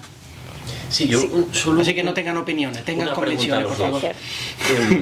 Y Antonini, has movido mucho el tema del miedo al Estado, al miedo generado entre la población, el miedo como motor de determinadas corrientes.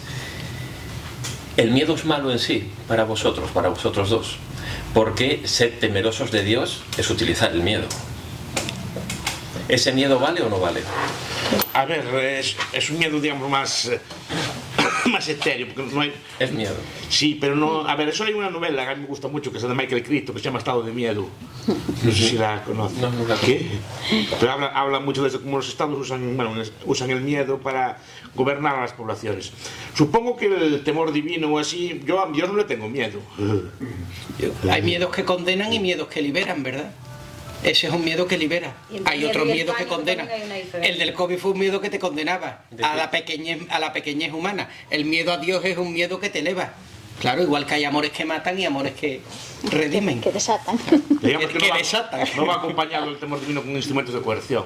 Claro. El miedo es bueno en algunas cosas, nos hace sobrevivir. Es decir, yo si veo un cocodrilo delante mía es mejor que le tenga miedo y que no siga andando hacia su boca. Pero el miedo tiene que ser contextualizado, si no es pánico y es esquizofrenia. Y es lo que vivimos en una sociedad esquizofrénica a día de hoy. Cuestión, aspectos positivos. En el libro tocas también el hecho de que salvando el alarmismo tras la pandemia y durante la pandemia, etcétera, de que el hecho de que estuviésemos confinados tuvo un aspecto positivo. Sí, que es la búsqueda de sentido. Para mí la causa ha sido la pérdida de sentido. Cuando un hombre pierde sentido a la vida, busca el sentido donde sea y normalmente lo busca haciéndose daño. Cuando tu novia te dice o tu mujer, tenemos que hablar, y tú estás muy acojonado, finges una enfermedad para posponer el momento de hablar, ¿verdad? Otra cosa en la que atender. Yo creo que un poco esa fue la lógica que se utilizó con el COVID. Yo creo que fue religiosa. Mira, empezamos con la obediencia a la ciencia, que a la ciencia no hay que obedecerla, porque la ciencia es criatura nuestra, no nosotros de ella, y a los médicos. Esa obediencia a los médicos venía de un sentimiento de culpa. Una culpa interna que tenemos de que tenemos una vida pero no nos sentimos contentos con ella. Ya somos funcionarios pero aquello no funciona. Ya está la hipoteca pero todavía no estoy bien. Y esa culpa nos lleva a una redención. ¿Cuál es la redención? La redención fueron los confinamientos. Vamos a ver.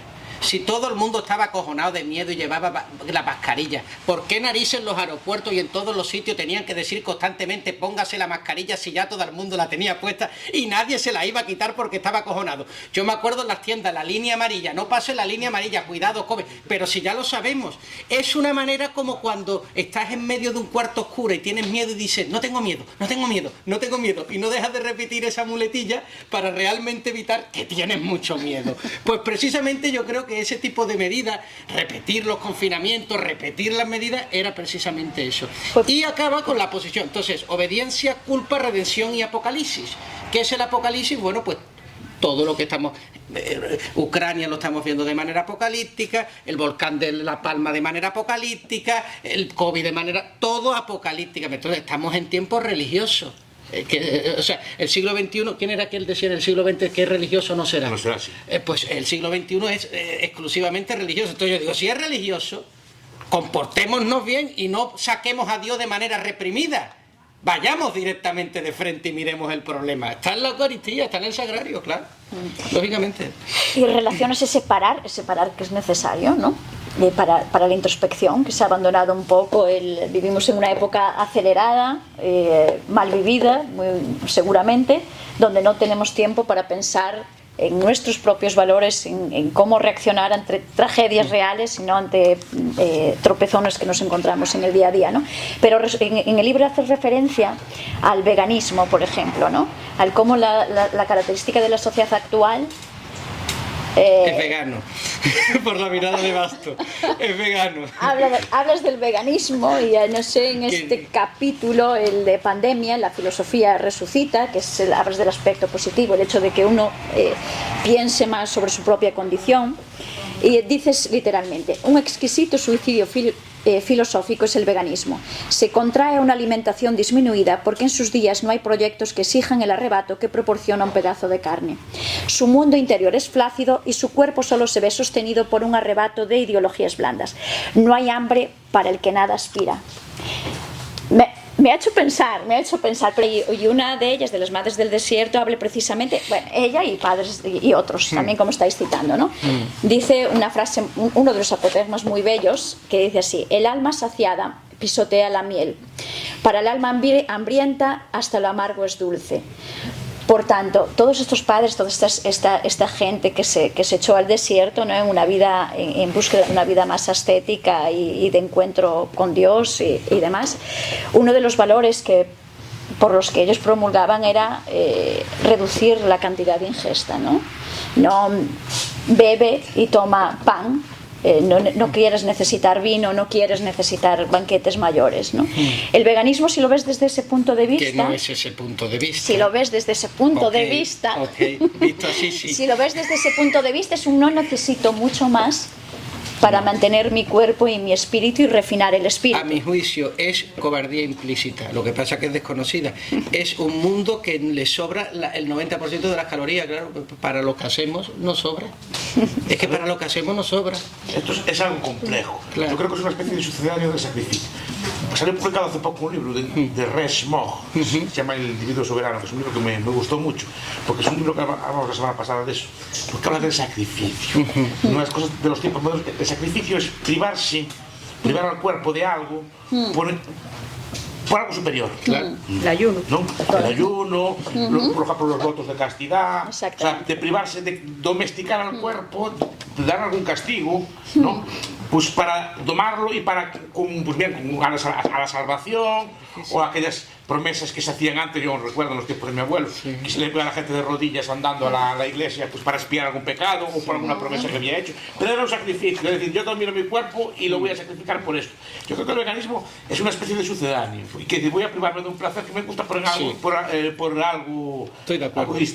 distinto, porque el espíritu del sacrificio no sigue presente. Lo que pasa es que yo creo que está mal está eso, cuidado, veganos eran todos estos padres de la iglesia que habláis, Santa Cruz. Sí, lo que pasa es, claro, ellos no lo bebían por... Ellos no comían nada, comían agua, un poco agua, de... pan y poco más, pero sacrificaban por esto. Ahora el sacrificio, digamos, es en áreas de algo reprimido, de la naturaleza. Yo no creo que sea reprimido, es en áreas de la naturaleza. Pero la base es distinto. del veganismo moderno es es el animalismo y es el que los ecologismo, animales tienen la y misma es el condición que el verdurismo. hombre y que por lo tanto no tiene el hombre derecho a hacer uso y abuso y disfrute. Pero es que el hombre con el hecho de la tolerancia lo que va buscando es no tomar ninguna acción. Sí, es que el rollo sí, este de yo soy tolerante, lo que quiere es el hombre verse privado de la obligación de tener que responsabilizarse en la vida, y responsabilizarse es tomar decisiones trágicas, o sea, trágicas en el sentido griego, es decir, de llevar las espaldas cargadas de peso. Entonces yo creo que eso de vamos a tolerar a los inmigrantes, llegan, welcome refugees, luego han llegado y a la mierda la semana siguiente, ¿verdad? Que se encarguen otros. A mí eso me parece cobardía. Tenemos a un vegano, por lo menos en la sala, ¿no? No tenemos... No ha dicho yo ni me meto. No soy vegano, no.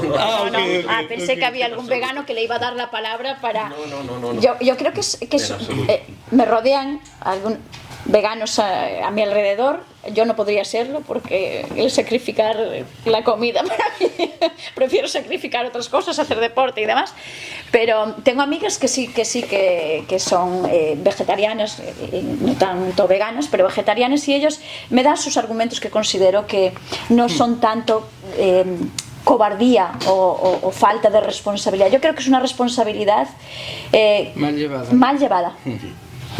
Y yo creo que parte de entender el mundo mal. Sí, puede ser. Porque para empezar no es algo natural. O sea, nosotros, entre otras cosas, somos mamíferos y los animales consumen carnes, como la historia esta del animalista que adoptó un zorro y lo quiso convertir en vegetariano y el zorro murió. Claro, pues que es contrario a la propia naturaleza. Entonces es querer desdibujar un mundo no tenemos un estómago de rumiantes como para estar comiendo. Dibujar un mundo muy infantil donde quiere superar ciertas cosas y superar a la naturaleza una vez más. Que básicamente el veganismo de hoy en día tiene como base el animalismo. Y el animalismo tiene como base la dignificación de la naturaleza. Totalmente. Estamos ahí.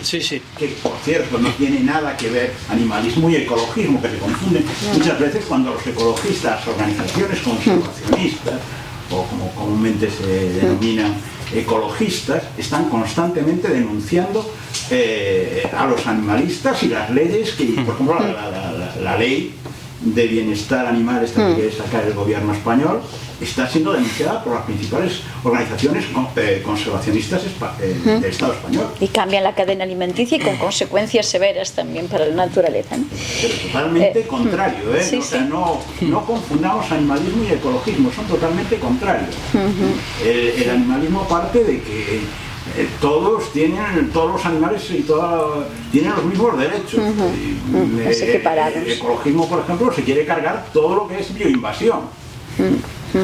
Y ahí hay un confronto. Los animales somos hermanos. Aquí no sobra nadie. No, es así el discurso. Es un discurso humano aplicado a los animales. Que al final parte de que desapareció el humanismo. Ese es el problema. Claro, totalmente. Viene de eso. Viene completamente de eso. A mi juicio. La última autoridad. Es uno de los capítulos que me ha resultado curioso también. Hablas del abuso, el uso o el abuso de lo virtual, y que esto provoca un cambio en la percepción del tiempo, enlenteciéndolo. No sé si el profesor Bastos comparte la misma opinión que Antonini al respecto de cómo lo virtual puede afectar a nuestra percepción del tiempo. Desde mi punto de vista sería interesante ver a nivel experimental, como investigadora que soy, lo llevo a mi terreno, evaluar si efectivamente la percepción del tiempo entre aquellos que hacen un uso abusivo de la tecnología versus comparados con aquellos que no interaccionan tanto con aparatos virtuales. Yo soy muy radical, profesor. Yo creo que lo virtual iguala porque aplana. Y yo digo, ¿cómo se puede decir esto lo hemos dicho hoy, ¿verdad? ¿Cómo se puede decir un te quiero que aspira a decir te amo por medio de un WhatsApp o de Google imposible, absolutamente imposible? Esto pasó porque hubo una época en la que ya íbamos a estar virtual toda la vida. Mucha gente decía que teníamos que irnos ya a la virtualización definitiva y radical. Esto no hace mucho que se sostenía. Y la virtualización, el problema es que fomenta la vista y el oído, pero en contra del tacto, del gusto. Eso provoca una hiperutilización de esos dos sentidos que intentan compensar la falta de gusto y la falta de los otros sentidos, ¿no? La persona sorda siempre ve mejor que los demás porque escucha con los ojos, ¿no? Un sordo escucha con los ojos. Pues esto ocurre exactamente igual. O por ejemplo, lo virtual hace que caigamos. Hay un libro, no sé cómo se llama, que está haciendo Internet con nuestro cerebro, de Nicolas Carr. Y ahí lo deja bien claro, y es que fomenta lo instintivo, ¿no? Frente a la concentración, al reposo, los tiempos. Entonces, ¿qué ocurre? La memoria se pierde hacia atrás y hacia adelante ansiedad. Yo me acuerdo que en la época de la virtualización de la enseñanza trabajaba las 24 horas al día, nunca acababa, y nunca acababa de hacer las cosas que tenía que hacer. Yo creo que eso era nuevamente otro trabajo del hombre, esa apasionada idea que tiene de acabar con la humanidad. El hombre quiere acabar con lo humano y quiere humanizar pues precisamente a los animales. Se incrementó la compra de mascotas y de gatos durante la pandemia, ¿verdad? Yo no soy tan crítico con la tecnología, depende. Y yo, como todas las cosas, depende del uso que se haga y de la educación que tengamos de usarla, ¿no? Yo, pero en general, no tiene que ser necesariamente mal. Claro. Si ves como a la gente que está todo el día con el móvil, que anda por la calle con el móvil así, pues no lo veo bien, pero usarla correctamente puede ser muy buena. A mí me trae cosas muy buenas, me da información del libro que te conocí a ti, por ejemplo. Claro, por ejemplo. No, en esos casos sí. Yo de hecho en el libro distingo entre una virtualización de la educación y una virtualización de la existencia. Desde esas premisas del COVID y del confinamiento es de donde yo ataco ese uso pérfido de la tecnología. Lógicamente no podría ver tus vídeos tan bellos, o sea, desde Colombia, o sea, que cómo no voy a bendecir la tecnología. Ejemplo, claro, hay mucha información, yo leo reseñas de libros. Pero por ejemplo, profesor, pero seguro que la tecnología en su caso le es muy útil porque dedica mucho tiempo a la no tecnología, es decir, a leer libros, a estudiar y a pensar. Me aparto de ellos. Exacto. Yo aparto de la tecnología cuando estoy estudiando. Exacto. Después anoto un libro de lo que quiero buscar, pero lo voy a buscar inmediatamente al ordenador y lo consigo fácilmente. Es una cosa que antes no tiene precio.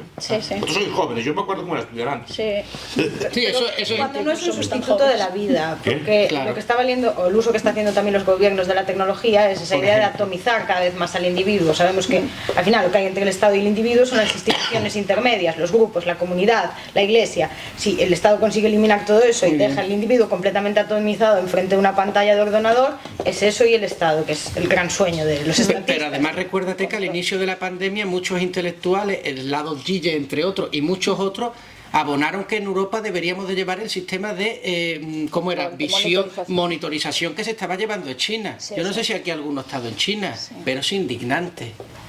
La dignidad moral del chino llega al suelo. Crédito social. Esto es otro tema que podremos hablar en otro momento de cuando yo vivía en Camboya. Esto es otro descubrimiento que tuve cuando me fui allí.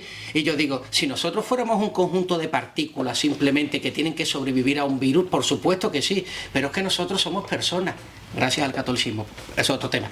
Pero es que la dignidad del hombre le llega por la religión y la dignidad del hombre es libertad. Es que un hombre sin libertad es un animal. Es que lo que hace que no seamos animales no es la inteligencia, un perro es inteligente. Lo que nos hace hombre es la libertad.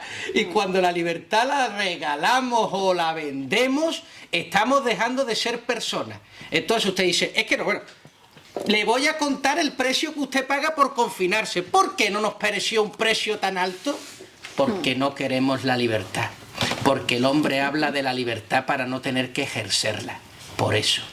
Porque la libertad es muy dura y no nos gusta realmente. Nos gusta hablar de ella y pregonarla, pero no llevarla en nuestro corazón. Por eso vendimos nuestra libertad tan baratamente. En mi posición, bueno, es una de las posiciones que viene en el libro. Y entonces yo me pregunto, ¿por qué el hombre la vende de manera tan barata su libertad? Y bueno, y de ahí pues todo el libro y las tesis y los vídeos de Antonini. Y el presente. Dices que una de las consecuencias de nuestra sociedad, bueno, no solo de la pandemia, sino de la manera como está la organización social y lo que los estados, más el presente. Y nos olvidamos un poco de otras conjugaciones verbales. A mí esto me ha hecho pensar en epicúreos, ¿no? En filósofos epicúreos que precisamente hacen un llamamiento para que vivamos el presente y nos dejemos tanto de vivir cargando de la mochila del pasado y proyectándonos hacia un futuro incierto. Y el maldito carpe diem de Horacio. Exactamente.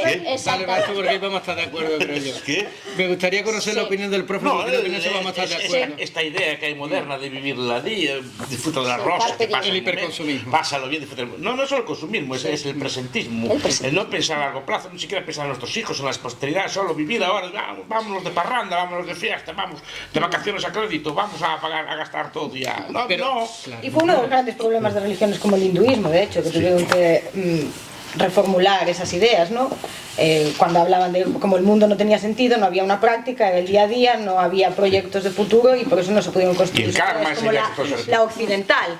Quiero decir, al final tiene una implicación muy directa lo trascendental con lo terrenal. Y la tiranía de los conceptos, porque es que ¿qué presente se puede vivir sin memoria de un futuro? Y recuerdo de un pasado. ¿Qué presente tienes? No eres consciente de él. Yo en cada presente cada vez que te estoy mirando, están apareciendo mi memoria de la primera vez que te conocí. Sí. Y lo bello que será el día que nos tomemos ahora luego una sidra. Sí. Eso no lo puedo yo sacar del presente. El presente no es una presentización, ¿no? Nunca lo es. Por lo tanto, si eliminamos el futuro, no hay presente. Cierto, pero también vivir demasiado proyectándonos en el futuro, entiendo. No, pero es una vida entiendo el sacrificio, ¿no? Del ahorro. También tiene su hermosura. También tiene. No solo es disfrutar.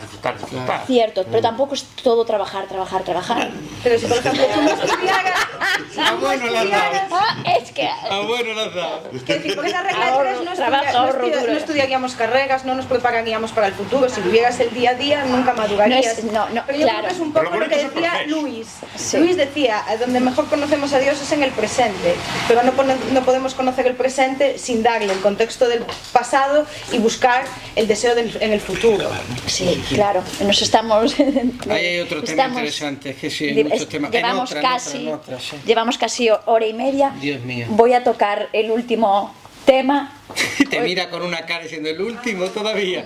No, es la última pregunta, prometo. Hora y media ya. Entonces, ya para terminar, y espero que haya surgido aquí temas interesantes, podríamos estar toda la noche, ¿no? Nosotros llevamos ya toda la tarde discutiendo y he frenado temas porque se iban a discutir aquí. Eugenesia y COVID. No, el de Dios, decía. El de Dios. No, dale, tú, no. Hablas con una pincelada sobre la eugenesia en el capítulo El COVID resucita. Enhorabuena, estamos a salvo. Fue la segunda ola.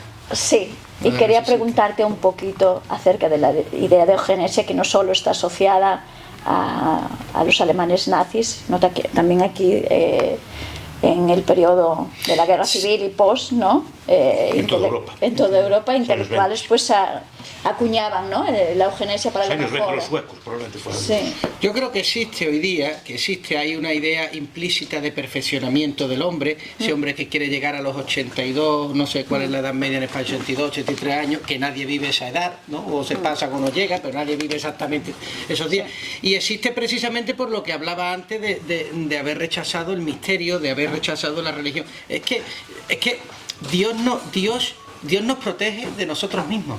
Es el mejor defensor del hombre contra el hombre. Es decir, si quieres liberarte de ti mismo, sería bueno creer en Dios, porque cuando no ocurre eso, empiezan los proyectos eugenésicos. Hoy es no tener enfermedades, hoy es evitar un COVID, pero mañana es evitar que la nariz se me tuerza, el síndrome tal. O sea, estamos absolutamente hipermedicados, es absolutamente indigno que un chico de 38 años tenga como conversación con sus amigos: me he hecho hoy el no sé qué de la prótesis, de no sé cuánto, de la prueba médica. O sea, es que una sociedad que aspira a no morirse, pues es una sociedad que está muerta de antemano. Está muerta de antemano. Yo creo que debemos de volver a enfrentar otra vez el tema de la muerte. Enfrentar el tema de la muerte, enfrentar otra vez el tema de Dios. Y es enfrentar el tema de Dios de verdad. Hay muchos curas cobardes, muchos. Está lleno las iglesias de curas cobardes que han desterrado al demonio. Claro, si destierras al demonio no te queda Dios, te queda un evangelizador de agua bendita. Un cooperante internacional es lo que te queda cuando quitas al demonio de Dios. Un cooperante internacional. Entonces, pues claro, pues ya con eso pues ya creo que está todo dicho. Claro. De mi parte al menos, pero quiero escuchar al profesor. No, está bien. Es decir, el miedo, efectivamente, tiene que haber no miedo, pero tiene que haber algún tipo de respeto, es decir, algo que nos conduzca, algo así, ¿no? Claro. No lo definiría así en términos de miedo, pero es esa idea, claro, de que Tenemos un fin y hay que llegar a él. Y esa propia religión yo creo que la que nos quita el miedo. Totalmente. No lo quita. Yo, por ejemplo, la pandemia no le tenía miedo. Claro. Yo tampoco se lo tenía y no creo en Dios. ¿Sí qué? No, pero en general yo por lo menos, hombre, no sé, hablo por mí, yo no, en general yo miedo a la muerte no le tengo. Él no se lo tenía gracias a Dios. Tú a lo mejor no se lo tenía gracias a Robert Stewart, o no sé, o yo qué sé, o otra. Yo cuando era ateo, cuando era así, tenía más miedo a todo, ahora no tengo tanto. Creo que me ayudó bastante. Claro. Puede ser que sea un mecanismo psicológico, puede ser que la religión no sea cierta, pero luego funcional me es. Yo creo que hay diferentes estrategias para aplacar el miedo, ¿no? Y solo hay miedos funcionales y otros no. Para aquellos que funcione el creer en Dios para mitigar ese miedo, el miedo a la muerte, por ejemplo, maravilloso. Pero para mí yo creo que la cuestión de no tenerle miedo a la muerte no es por una creencia superior, en un ente superior, llamémosle y llamemos a este ente de la materia que sea o de la esencia que sea. Creo que es la manera en que nosotros vivimos o pasamos por esta tierra, ¿no? Sí. Creemos que vivimos de acuerdo a nuestros principios, a nuestros valores, entonces no le tienes miedo a la muerte. Bueno, yo creo que está más que probado que aquellos que consideran que hay una vida después de la muerte tienen mucho menos miedo a la muerte que aquellos que piensan que acaba todo con la muerte. Es decir, es una realidad. Yo tengo miedo a no ir al cielo. Es al único que tengo miedo, a no hacerlo suficientemente bien como para ganarme el cielo, al infierno que yo digo. Yo solo tengo miedo de dejar a mis hijos en malas condiciones. De lo demás, no tengo miedo ninguno. Quiero dejar lo mejor para mis hijos y para los que vienen detrás. Tenemos que cerrar esto. Os agradezco muchísimo vuestra presencia. Yo creo que ha sido un debate bonito, interesante. El libro es una maravilla porque saca camino de un diario y de un ensayo. Entonces va apareciendo sus reflexiones día a día y ve cómo en cierta manera hay un tilde de premonición, ¿no? De lo que va a pasar y que realmente pasa, ¿no? Y esto se va viendo por las fechas en las que él va escribiendo. Y también vale el libro, el que no esté de acuerdo con las tesis, pues que se lo regale al exnovio, a un enemigo, vale, tiene multiuso. A tirárselo en la cabeza. Tirárselo en la cabeza. Y se lee muy facilito y para mí ha sido un placer leerlo, un placer estar aquí contigo, Antonini, estar contigo también, profesor Bastos. Profesora es el prólogo. Sí, lo había dicho en el inicio, el profesor lo abre el prólogo. Y nada, y gracias a ustedes y bueno, hasta próximas ocasiones.